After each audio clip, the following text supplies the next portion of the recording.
Hello, my name is Evan Chester, and thanks for checking out part 1 in my video series on the history of Star Fox, covering the years 1993 to 2002. While never as massive as Mario, Zelda, or Pokemon, Star Fox has been one of Nintendo's flagship series for over 2 decades now. And it all started in 1993 with a revolutionary game that brought 3D gaming to the masses. The first entry in the Star Fox series actually had its roots in a prototype called NES Glider that was being developed for Nintendo's first home console, the Nintendo Entertainment System. The prototype was inspired by a game named Star Glider, released in 1986 for a bunch of platforms, including Atari ST, Commodore Amiga, MS-DOS, and Apple II. Star Glider was developed by a British company named Argonaut Software. They were formed in 1982 and would go on to work with Nintendo EAD in developing Star Fox. The prototype was then ported to Nintendo's next console, the Super Nintendo Entertainment System. However, the developers weren't satisfied with the 3D abilities of the Super Nintendo, so they decided to make special hardware in order to increase the SNES's 3D capabilities. This led to the creation of the very influential Super FX chip. The Super FX was a coprocessor that allowed the Super Nintendo to render 3D polygons. The chip was actually included in the cartridge itself, which made games with the chip more expensive than other Super Nintendo games.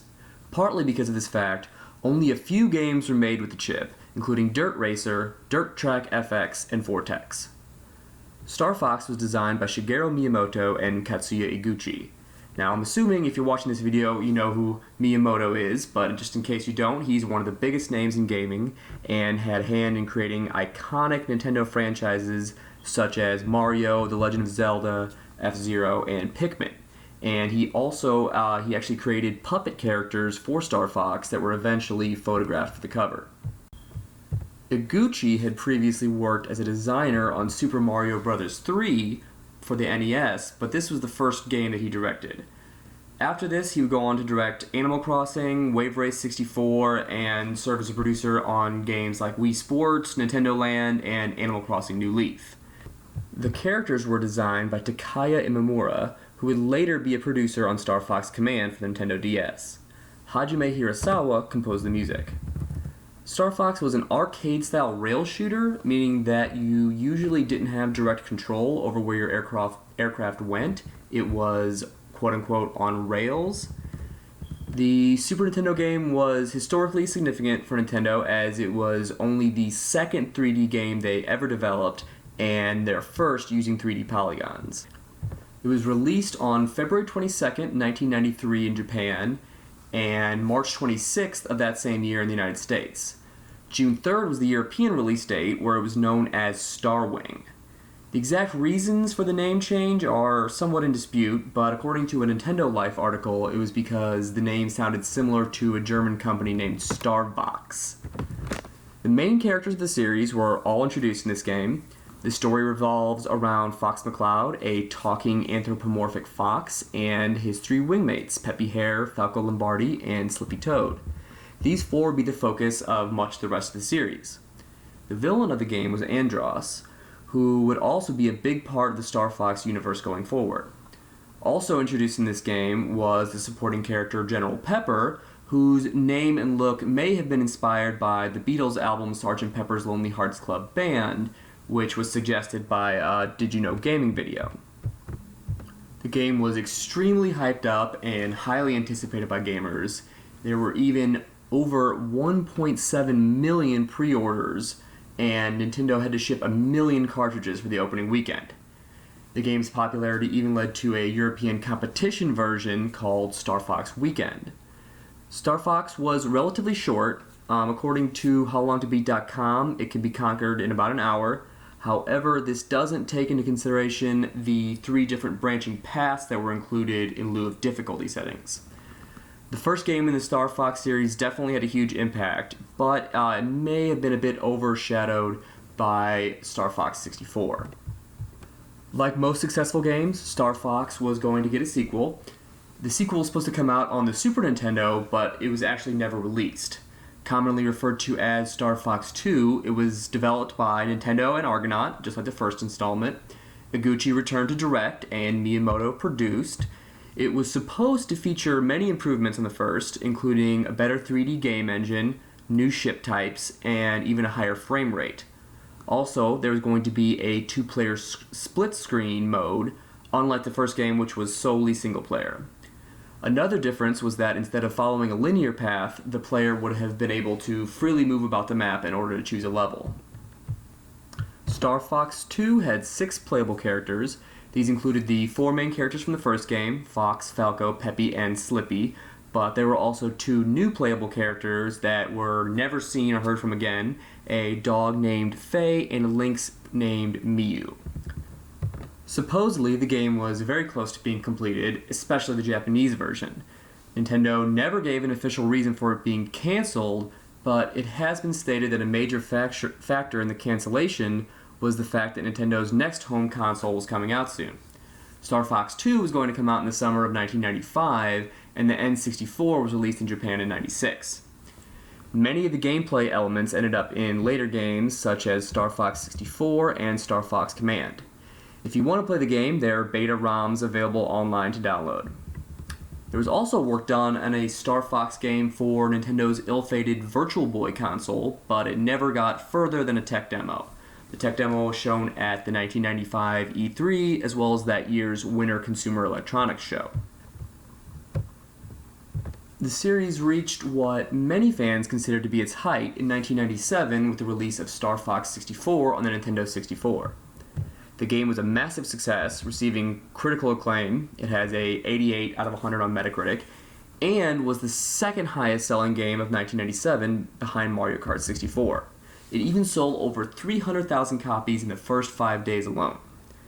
Miyamoto again served as producer, but this time the director was Takao Shimizu, who worked on the first game, as well as The Legend of Zelda: A Link to the Past for Super Nintendo, and Kirby's Adventure for the NES. He would also go on to direct Pokémon Stadium for the Nintendo 64 and produce Super Mario Galaxy for the Wii. Considered a reboot, Star Fox 64 brought back all the main characters from the Super Nintendo game, including Fox, Falco, Slippy, Peppy, General Pepper, and Andross. However, there were also some significant new characters introduced. The most important may be villain Wolf O'Donnell, who even ended up making it as a playable character in Super Smash Bros. Brawl for the Nintendo Wii. He was in Star Fox 2, but didn't yet have his eye patch. As that game was never released, this was his first official appearance. 2 other recurring baddies also made their first showing here. One was Leon Kowalski, who also appeared in Star Fox Assault and Star Fox Command, and the other was Pigma Dengar, who is in Assault and Command and will show up in the forthcoming Star Fox Zero for the Wii U. Both of them are also featured as trophies in Super Smash Bros. For the Wii U. There were several improvements over the first entry in the series. One was the addition of 4-player multiplayer. There were also new vehicles such as the Landmaster, similar to a tank, and the Blue Marine, which was a submarine. Furthermore, there was a new all-ranged mode for multiplayer, as well as some single-player stages, where the player could move around freely as opposed to being on rails. The player could collect power-ups such as shields, extra lives, and smart bombs, but there were no continues. Like the first game, there were branching paths the player could take, so the 2-hour time given on howlongtobeat.com may be a bit misleading. The game was also significant because it was the first N64 game to use the Rumble Pack, which caused the controller to vibrate. This feature was very popular and obviously has become standard on many controllers. Star Fox 64 also features the origin of the famous meme "Do a barrel roll" spoken by Peppy Hare to the player in the early parts of the game. In 1999, Star Fox's main character Fox McCloud was featured as one of the 8 initial playable fighters in Super Smash Bros. For the Nintendo 64. This was an indication that Star Fox had become one of Nintendo's heavy hitters as he was fighting alongside characters from series like Mario, Zelda, Pokemon, and Metroid. In Smash, Fox was very fast, but relatively not that strong of a fighter. His up B move was the Fire Fox, where he shot flames out in a recovery move that also dealt damage. His neutral B allowed him to shoot a blaster, and his down B gave him a blue reflector that sent projectiles away from him. In 2001, Fox also appeared in the sequel, Super Smash Bros. Melee, for the Nintendo GameCube, and was joined by his wingmate Falco Lombardi. Falco had to be unlocked and was basically a clone of Fox. In this installment, Fox's blaster can now be rapidly fired, but doesn't make enemies flinch. Conversely, Falco's blaster does make the target flinch, but can't be rapidly fired. Falco also walks and runs a bit slower than Fox. Finally, we come to a bit of an oddball in the Star Fox series, the 2002 GameCube game Star Fox Adventures.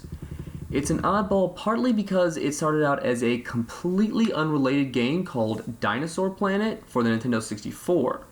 Rare Studios, famous for titles such as GoldenEye and Perfect Dark, was developing it when Miyamoto convinced them to make a Star Fox game. For a while, it was going to be called Star Fox Dinosaur Planet, but then the phrase Dinosaur Planet was eventually dropped entirely. Star Fox Adventures was the last game Rare made for Nintendo systems before they were bought out by Microsoft. Pretty much the entire plot had to be rewritten to accommodate being in the Star Fox universe, and reportedly, some working on the game were not too happy with the change. Set 8 years after Star Fox 64, it features the main 4 characters and General Pepper, but Falco is only in it at the end. It introduced the character of Crystal, who would be a love interest for Fox McCloud and appear in later games Star Fox Assault and Star Fox Command. Crystal was actually in the game even before it was Star Fox related. Adventures is somewhat divisive among fans, but it got decent reviews, earning it an 82 out of 100 on Metacritic, with many complimenting the graphics. Some were also happy with the fact that it took longer to beat than previous entries, with the average on howlongtobeat.com currently sitting at 11.5 hours. However, many fans complained because you weren't in the R-Wing that much, which was previously a defining feature of Star Fox games. Well, that's all. Thanks for listening, and stay tuned for part 2.